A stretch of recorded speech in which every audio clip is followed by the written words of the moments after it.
Welcome to Whiskey Madness. My name's Cliff, and I'm here to taste some whiskey, enjoy a sip or two, and hopefully share a little bit about that with you and tell you which one I like. And kind of the theme of this show is to always, or this channel is always to have a little competition, in spirit of competition. We're going to place these whiskeys up against each other, head to head, play out a little tournament, maybe a big tournament here or there. Kind of see which one, given the criteria and the nature of the tournament, comes out on top.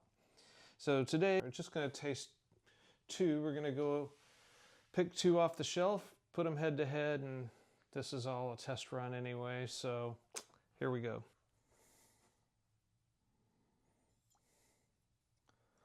So I think what we're going to do today, we're going to go with two higher proof whiskeys head to head. The first one that we're going to go with is one you've probably seen before, probably tasted. 1792 full proof. This one came in at 162.5 or 125 proof, so it's going to be pretty hot. As you can see, I've had a fair amount out of this bottle over the last couple of years, so it should be interesting to place that one up against what is perhaps definitely a less known distillery in Kentucky called Whiskey Thief Distilling. It's on Three Brothers Farms. Really loved going to this distillery. Very small, family-run business. In fact, they only had 5 barrels in the entire distillery. They were distilling more, but they had 5 different barrels that we could sample and purchase from. The cool thing about this is you actually get to stick the Whiskey Thief into the barrel and fill your own barrel. So it's non-filtered, never been chilled. This one comes in at 113 proof or 56.7% ABV. So it's not going to be quite as hot as the 1792. I did have some information on the mash bill. There it is. Mash bill is 65% corn, 17% barley, and 18% wheat. So should be interesting. I don't know the mash bill on this, but I'm sure we can find it online if we are so inclined. This, once it's done, it's done. They're very short runs. This one was bottled March 15th of 23. As you can tell, I've sipped on it for a little while as well. So should be interesting. Let's go ahead and pour these babies out and get a little test going here. Don't need much at all for this. Wow, can smell the fantastic nose on that already.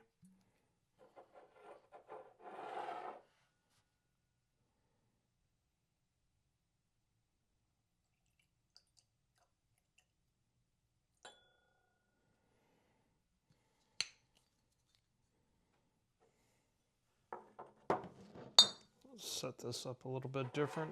I think we'll start with the little bit lower proof Whiskey Thief. This was barrel number 1. Like I said, we had 5 barrels to choose from. I think I brought 4 of them back with me. I did not bring back the rye. This one was really the only one out of the bottles that I've even opened yet. So I have tasted this before. I do actually love it. So it should be really interesting to see. Let's give this one a good nose. The nose it's rather sweet. Obviously a little woody and maybe almost apple on the nose. It's not overwhelming though, but man, it's just nice and warm and inviting.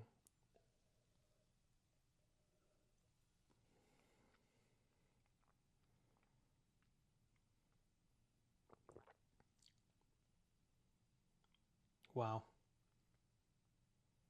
What a finish. Wow.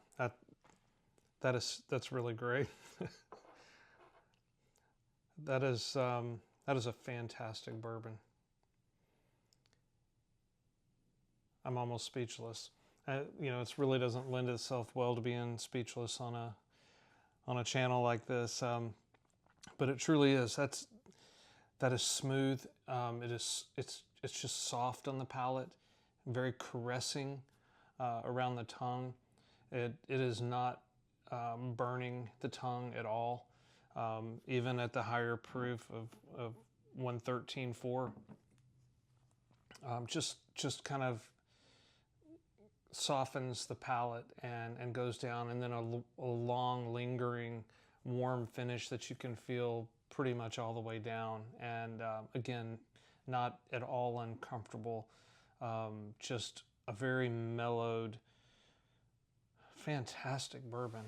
That's going to be hard to beat. All right, move over to the 1792, which is again one of my favorites. Love having a bottle of this on my shelf at any given moment. Probably found 1792 probably 5 years ago when I started this journey. It's one of the first bourbons that I actually felt was a venture out from kind of the standard, you know, makers, you know, whatever you get with your old fashioned. This was probably the first bottle that I actually bought thinking I was experimenting. And I know it wasn't an experiment for so many people out there, but it definitely was for me. It was new, and I was pretty excited to try it, and I fell in love with it. I love drinking this bourbon when I'm out barbecuing and got a steak on the grill, and it's just fantastic. Get a little that summer heat and you know, just a little sip of this bourbon has been a pretty nice afternoon at any given summer. But let's go ahead and dive into the nose of this.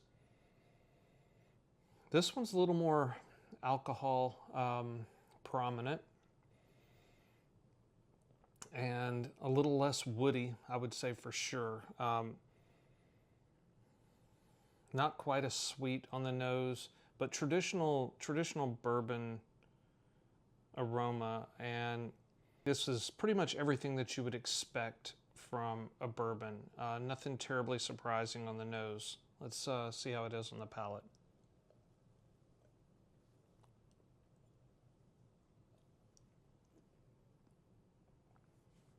Mm.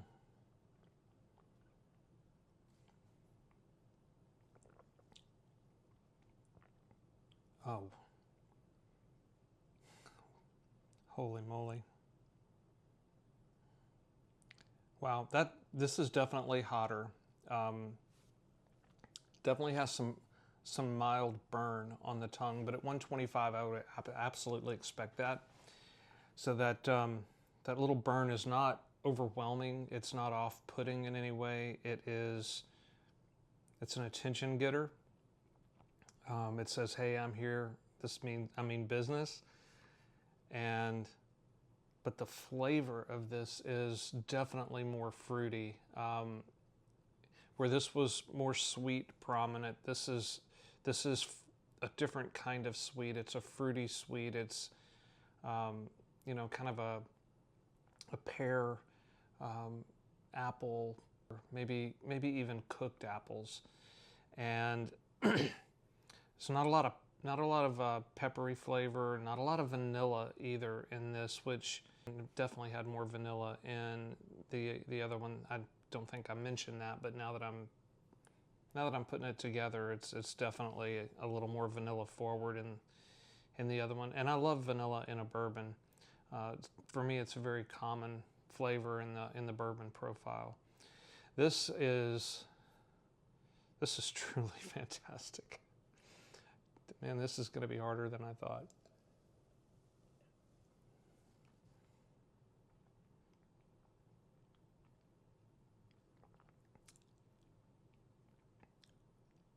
Wow. At 125, I don't remember how much this thing cost me. Probably 60 or 70 bucks if I had to guess.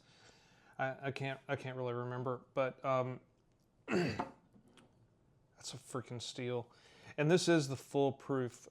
Mostly what I see on the shelf around in my area is the small batch, and it comes in, I think, at 90 proof. And so this one's definitely hotter than that. The flavor profile here is just deeper and richer, and it definitely lingers and leaves you warm all the way down for a good while. I mean, I can still feel that warmth, which I love, by the way, and it's fantastic. Really, the only thing missing is the grill's not going with a steak on it. I'm going to go back to this one just one more time.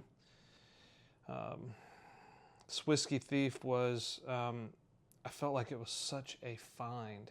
We stumbled onto this. We were doing the bourbon tour, my wife and I, and just driving around to every distillery we could find, and I saw a really tiny sign for this distillery, and I'd never heard of it. So it's like, let's look it up. We got on the internet real quick, found it, and shoot, it was maybe 10 or 12 miles from where we were at that moment, and was like, yeah, let's go. And I'm so glad we did. It was such a cool little place, and I do mean little. When we were in there, we were there for probably an hour, and for 45 minutes of that time, we were the only ones in there with the makers, and talking about everything imaginable with those guys. And the service was fantastic, obviously, because we were the only ones there. But it is not fancy. It's literally in a barn, and the barrels are literally on a barrel rack on the ground, and where you can go walk up and stick the Whiskey Thief in there and fill up your bottle. So enough talking. I'm going to get back into this last sip, and we're gonna come up with a winner here in a minute.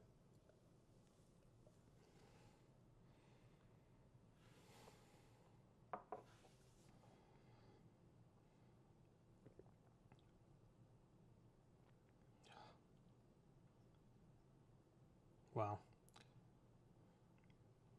Yeah, I picked these two to go head to head because I thought it would be a little closer in the, just from memory, I thought it would be a little closer in the flavor profile. But as far as bourbons go, these are really not that close on the flavor profile spectrum. It's, this one's hot. It's, a little more fruit forward. This one's definitely not as hot. Just feels like it coats your mouth and your tongue a little bit more, where this kind of hits you and kind of goes down a little quicker. This one lingers on the palate a lot longer. And this one lingers, on the swallow, and the warmth follows it a lot longer. If I was going to stand at the barbecue grill and cook, I'm going with this one. If I am looking for a neat pour, just to sit back and have a conversation with somebody, I'm going with this one. But today, as I sit here, I think I'm going to tip my hat to the Whiskey Thief today as the winner. And I think the real dominant reason was that just softness in the mouth and on the palate. It just lingers there for so long and kind of coats your tongue, and it just hangs around. Man, fantastic bourbon. And this 1792 full proof, you cannot go wrong with this. You cannot go wrong with this full proof 1792. I mean, fantastic bourbon. This was a tough competition. Very, very tough call. But today, we're going with Whiskey Thief. Bottle number 1 at 113 proof or 56.7 ABV. Again, this was a 6-year-old bourbon. But anyway, that's it. That's our winner for today. Whiskey Thief Distilling, barrel number 1.